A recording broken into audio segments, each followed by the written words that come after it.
Tutorial on installing and charging an RTC battery in Raspberry Pi 5. Step 1. Install the battery to battery box non-rechargeable C-R-2-0-3-2 or a rechargeable LIR2032. Step 2.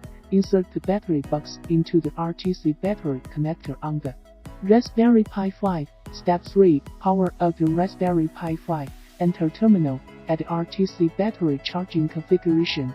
This configuration is only needed for the rechargeable LIR032 battery version.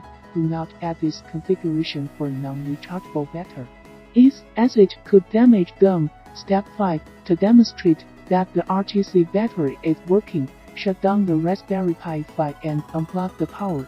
After a few minutes, we start the system and observe whether the Raspberry Pi system has updates. Follow me to stay updated on the latest products and tutorials in the electronics industry.